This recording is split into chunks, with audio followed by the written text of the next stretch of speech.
Hello everybody and welcome back to a brand new episode of our 2022 NR2003 weekly series. Follow alongside the NASCAR Cup Series here on the channel. For the first time this season, we are going road course racing at Circuit of the Americas. This is probably going to be the most chaotic moment of the whole race right here. Yeah, this is certainly the biggest time for chaos in this race. Like you mentioned, the only time we're going to see a double file restart, and already in the background, seeing a bunch of 3 wide towards the back of the pack. So far, just a lot of 2 wide up front. But as we head down to the first couple of turns, looking in the back of this pack here, see if we see any 3 wide or potentially even 4 wide as they head towards the S's. Really calm start here as they work their way through the S's, but you gotta watch out through these S's right here. You see Kyle Busch, Alex Bowman second and third. I'm sure no love lost between those two drivers as you watch the rest of the field making their way now through this short S's section and a very slow speed S's section here compared to what you see when open wheel comes here with Formula One or even IndyCar in the past as well. But it looks like everyone's getting here through here clean. Kyle Larson there just in front of the Trackhouse driver of Ross Chastain, who's been so strong lately in real life. But Jay, surprisingly, overall, a clean start for these Cup drivers. Yeah, we talk about 3 wide can certainly be chaos, but even sometimes as well, just being 2 wide through those S's can really cause some contact or some kind of wreck to happen. Surprised it didn't happen this time, though.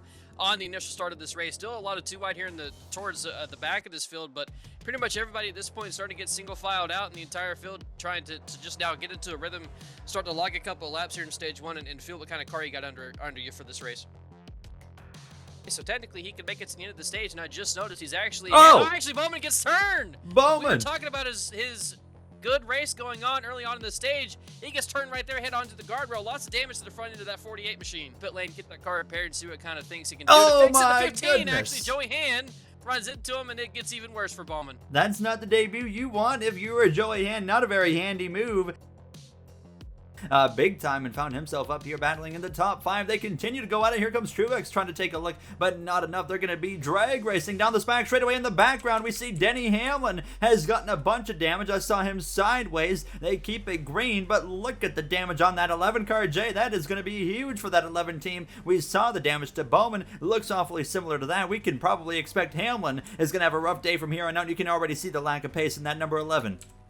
Yeah, I'm going to have to watch again down into this heavy braking zone as well for the hairpin to see if Hamlin perhaps actually Chase Elliott has some damage. Now he gets even more. So does Joey Logano and Bubba Wallace. Chase Elliott, Joey Logano both had to pit under that caution. Logano was leading. Now it lost a lot of position, so both of them incurring a lot of damage after being up towards the front of this race. And Bubba Wallace as well, big time damage on that machine. Kyle Busch will win stage 1 here in Circuit of the Americas in a wild end to the stage in what has been so far a calm race, a drag race to the line between Kurt Busch and Eric Jones.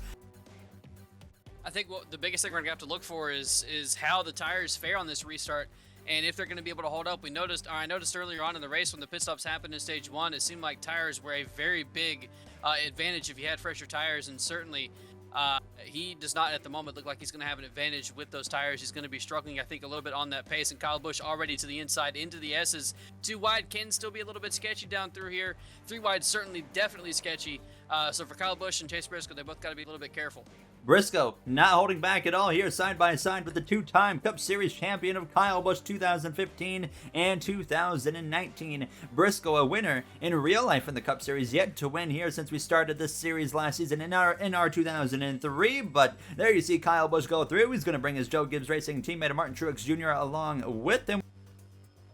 Kyle Busch, the leader, comes in. Interestingly enough, though, Martin Truex Jr. and several others actually stay out on the track. So, Jay, we're seeing a bit of a split here, and actually maybe not much of a split at all, it appears, surprisingly. I think Kyle Busch, with 3 laps to go in stage 2, is the only taker on this lap. And now forcing the question is there enough fuel in the rest of these cars to make it to the end of the stage? Are they going to risk it? Do you think they maybe have to find their way into the pit lane at the conclusion of this lap? Martin Truex Jr., he now takes his car into the pit lane. Haley stays out. Just 2 laps ago, they're coming to in stage 2, but you see the majority, actually pretty much the rest of the field, is now coming in except for that 31. We have seen time and time again this season the driver that has gone on surprisingly to sweep the stages, which has been very common this season.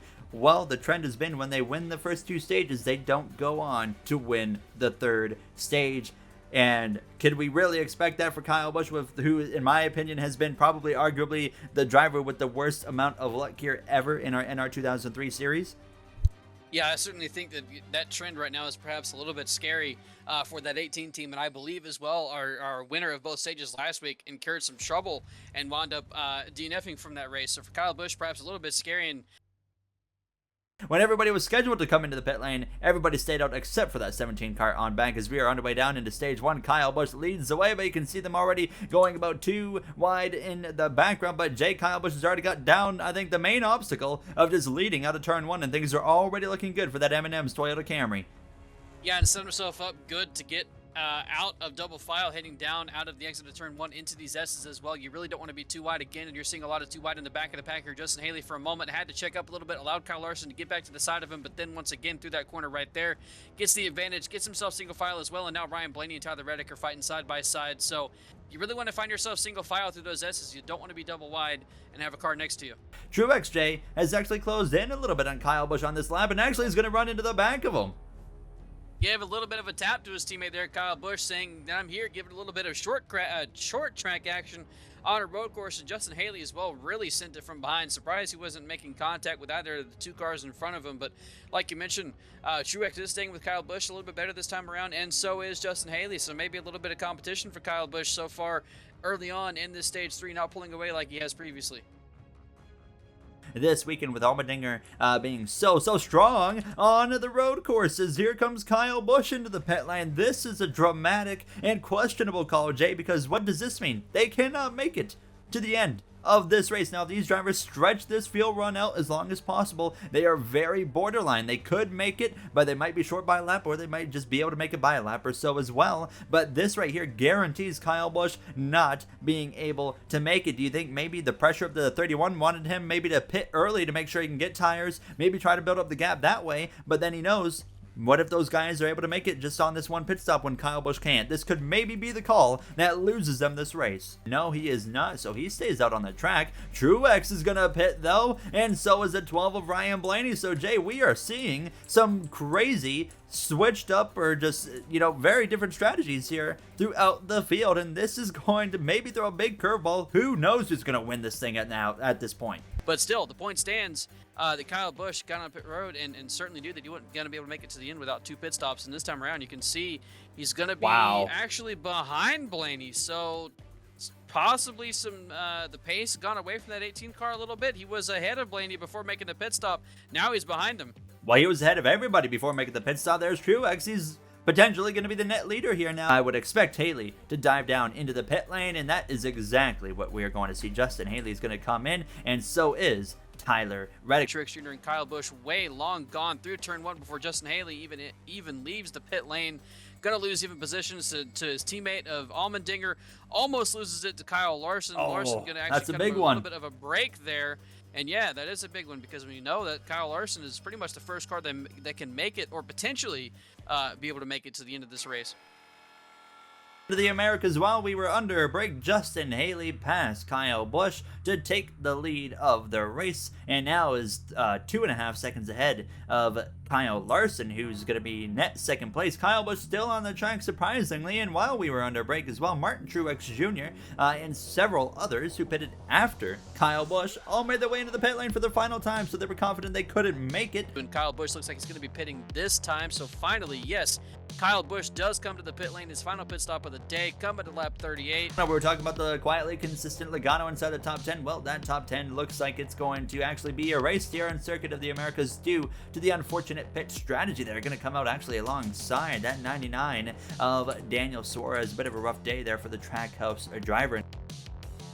And for the second time, don't forget his Daytona Rain victory a few years ago. For the second time in his Cup Series career, but for the first time with Colleague Racing, Justin Haley will come through to pick up the win, lock himself into the playoffs, we assume anyways, as now the race is on between Kyle Larson and Reddick. It's going to be second for Larson, third for Reddick. They made it on field. Martin Truex Jr. with a strong day as well, looking at 4th place, and it looks like Kyle Busch as well was able to get William Byron. So even Jay, though as it was an unfortunate ending for Kyle Busch, still a strong top 5 for this number 18 team.